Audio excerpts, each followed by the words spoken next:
Hello students, welcome to my YouTube channel. तो आज हम वैद्य चालन से नया खास टॉपिक करेंगे। तो टॉपिक है आपका, तो तार को खींचने पर प्रतिरोध पर प्रभाव, यानी कि तार को अगर हम खींचते हैं तो उसके प्रतिरोध पर क्या प्रभाव पड़ता है उसके बारे में पढ़ेंगे। तो जब हम किसी दिए गए तार को खींचा जाता है तो उसकी लंबाई बढ़ती है। अगर हम किसी तार को खींचेंगे तो उसकी क्या बढ़ेगी, उसकी लंबाई बढ़ेगी और उसका परिचय क्षेत्रफल होता है वो घट जाता है। कहने का मतलब ये है कि अगर आपका तार मोटा है, अगर हम उसको खींचेंगे तो तार पतला हो जाएगा। अगर तार पतला हो गया तो उसका परिचय क्षेत्रफल क्या हो जाएगा, घट जाएगा, यानी कि पतलापन उसमें आ जाएगा। तो ये कह रहा है कि यदि तार की लंबाई एल हो, तार की क्या हो, लंबाई एल हो और प्रारंभिक क्षेत्रफल ए हो, तो तार का जो आयतन होगा, आयतन होता है आपका लंबाई गुणा चौड़ाई गुणा ऊंचाई, यानी कि मीटर क्यूब जो उसकी यूनिट होती है। तो आयतन का मतलब हुआ कि लंबाई भी हो, चौड़ाई भी, ऊंचाई भी हो। या इसका दूसरे सूत्र में हम इसको बोलते हैं क्षेत्रफल गुणा लंबाई, क्योंकि क्षेत्रफल में आपकी 2 बीमा आई और एल आपका तीसरी बीमा होगी, यानी कि 3 आएगी, लंबाई चौड़ाई ऊंचाई तीनों चीज़ें आई तो इसको कहा जाता है आपका आयतन। यानी कि वी इक्वल टू क्या होगा, ए एल जो होगा नियत होगा आपका। फिर होगा आपका तार का जो प्रारंभिक प्रतिरोध होगा, यानी कि आर होगा, आर का फॉर्मूला होता है आपका रो एल अपॉन ए। तो ये होगा आपका तार का प्रारंभिक प्रतिरोध, यानी कि rho equal to R equal to rho L upon A. इसको हम ले लेंगे इक्वेशन 2। तो इसको ले लेंगे हम समीकरण 2। इससे हम यदि तार को खींचा जाए, यदि हम तार को खींचें यानी कि एल डैश लंबाई तो तक खींचें उसको, तो उसका जो परिचय क्षेत्रफल है वो हो जाएगा आपका ए डैश हो जाएगा। और वी इक्वल टू होगा आपका यहाँ पर ए डैश एल डैश, जो क्या होगा फिक्स, यानी कि अपरिवर्तित होगा। तो वी इक्वल टू क्या होगा आपका ए डैश एल डैश। इसको समीकरण ले लेंगे हम 3। अब हम देखिए तार का जो नया प्रतिरोध आएगा वो आएगा आपका R dash equal to rho L dash upon A dash. इसको ले लेंगे समीकरण 4। अब हमें समीकरण 1 और 3 की तुलना करनी है। तो समीकरण 1 और 3 की तुलना, यानी कि V equal to A L और 3 है आपका V equal to A dash L dash, तुलना करेंगे तो ये क्या हो जाएगा, दोनों इक्वल हो जाएंगे, यानी कि A L equal to A dash L dash. तो यहाँ से A L equal to A dash L dash आएगा, यहाँ से हम ए अपॉन ए डैश करेंगे, इस ए डैश को इसके अपॉन में सब्स्टिट्यूट करेंगे या प्रतिस्थापित करेंगे तो इज इक्वल टू क्या आएगा आपका L dash upon L. L आपका यहाँ जाएगा एल डैश के नीचे और ए डैश यहाँ पर इसके नीचे आ जाएगा। तो A upon A dash equal to क्या आ जाएगा, एल डैश अपॉन एल, यानी कि समीकरण 5। तो अब हम समीकरण 4 को भाग देते हैं समीकरण 3 से, यानी कि समीकरण 4 यानी कि ये हो गया। समीकरण 4 को भाग देना समीकरण 3 से। तो आप देखिए कि क्या आएगा आपका, समीकरण 4 है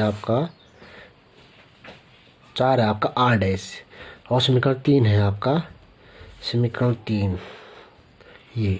तो आप ये समीकरण 3 नहीं होगा, ये समीकरण 2 होगा आपका, तो गलत हो जाएगा ये। तो ये लिखेंगे हम समीकरण 2, समीकरण 3 होगा, समीकरण 2 होगा, क्योंकि समीकरण 2 में हमारा आर मिलेगा आपको, ये आर मिलेगा, R equal to rho L upon ये हो जाएगा। तो समीकरण 4 में समीकरण 2 का भाग देंगे तो हम ये आ जाएगा आपका, तो समीकरण 4 में हम समीकरण 2 का भाग देंगे तो क्या आ जाएगा आपका R dash upon R equal to rho L dash upon A dash upon rho L upon A हो जाएगा। तो यहाँ से आपका रो से रो कट जाएगा, तो रो से रो कट जाएगा तो आपका आ जाएगा L dash upon L into A dash upon A, यानी कि ए ऊपर चल जाएगा और ए डैश आपका नीचे, तो ये आपका ये नीचे रहेगा। तो यहाँ से R dash upon R equal to आ जाएगा L dash upon L into A upon A dash. समीकरण इसको ले लेंगे 6। तो यहाँ से अब आपको कंडीशन लगानी है, यानी कि स्थिति लगानी है। मतलब पहली कंडीशन क्या है कि जब तार को n गुना लंबाई तक खींचा जाता है, यदि तार को हम n गुना लंबाई तक खींचें तब क्या हो जाएगा, तो एल डैश हो जाएगा आपका n इंटू एल हो जाएगा, यानी कि लंबाई क्या आ जाएगी उसकी, जो प्रारंभिक थी n गुना खींचा तो प्रारंभिक लंबाई का n गुना आ जाएगा, सिंपल बात। तो आपका L dash equal to N L, इसको समीकरण लेंगे हम 7। तो यहाँ से आपका L dash upon L equal to N, तो ये ले लेंगे, ये आ जाएगा आपका यहाँ से। तो यह मान हम समीकरण 5 में रखेंगे। तो समीकरण 5 क्या है आपका वो देख लो। तो समीकरण 5 में आपका A upon A dash equal to L dash upon L upon L की जगह रख देंगे हम एन। तो ये आ जाएगा आपका A dash upon A equal to 1 upon N हो जाएगा, ये अपॉन में होगा सॉरी। तो A upon A dash equal to होगा एन। अगर इसको ऊपर इसको नीचे करेंगे तो ये एन भी ऊपर चल जाएगा, ये आ जाएगा आपका A upon A dash equal to N आ जाएगा। तो यह मान रखेंगे हम, यह दोनों मान का मतलब है कि एल डैश अपॉन एल का मान एन और ए अपॉन ए डैश का मान एन रखेंगे हम समीकरण 6 में। तो समीकरण 6 में ये वैल्यू रखेंगे। समीकरण 6 आपका ये यहाँ पर एल डैश अपॉन एल की जगह भी और ए अपॉन ए डैश की जगह भी एन रखेंगे। तो यहाँ से आपका आ जाएगा R dash upon R is equal to N into N हो जाएगा, यानी कि एन इंटू एन का मतलब हुआ आपका एन स्क्वायर, यानी कि आर डैश इक्वल टू आ जाएगा आपका ये आर डैश इक्वल टू आ जाएगा एन स्क्वायर इंटू आर आ जाएगा। तो इस प्रकार की जो तार को खींचेंगे हम, खींचकर तो एन गुना तार की लंबाई हो जाएगी। यदि एन लंबाई, यदि तार को खींचकर उसको एन गुना कर दिया जाए, जैसे आपका तार है, उसको अगर खींचकर एन गुना कर देंगे तो उसका प्रतिरोध जो हो जाएगा वो एन स्क्वायर गुना हो जाएगा। यानी कि अतः इस प्रकार यदि तार को खींचकर उसकी लंबाई दुगनी कर दें तो प्रतिरोध आपका 4 गुना बढ़ जाएगा। तो इस प्रकार देखिए कि जब तार को खींचकर उसकी 1/n गुना कर दें, तो पहली कंडीशन तो आगे समझ में कि यदि तार को खींचकर दुगना करेंगे तो 2 का स्क्वायर करा तो 4 गुना उसका प्रतिरोध बढ़ेगा। 3 गुना है तो 3 का स्क्वायर करोगे, 3 9 गुना हो जाएगा। तार की लंबाई जितना गुना करोगे, तार की लंबाई को जितना गुना करोगे खींचकर, उतना उसका स्क्वायर कर लोगे। यानी कि जैसे 4 गुना किया तार को खींचकर तो 4 का स्क्वायर करके चाचो को 16 आ जाएगा। 5 का करके 25 गुना, उतना गुना आपका प्रतिरोध बढ़ जाएगा। तो सेकंड कंडीशन क्या है इसकी, जब तार को खींचकर उसकी त्रिज्या 1/n गुनी कर दे। पहले था तार की लंबाई को खींचकर, अब त्रिज्या को कर यानी कि त्रिज्या को 1/n गुना कर दें। त्रिज्या सपोज थी उसकी आपकी 1/2 मीटर, 1/2 मीटर, तो अब अधिक कर दें, यानी कि n गुना कर दें, 1/2 का 1/4 कर दें, तो कर दें तो तब उसके लिए क्या आएगा, देखिए सूत्र जनरल फॉर्मूला, तो R dash equal to R upon N होगा। आर डैश बराबर क्या होगा, आर अपॉन एन होगा।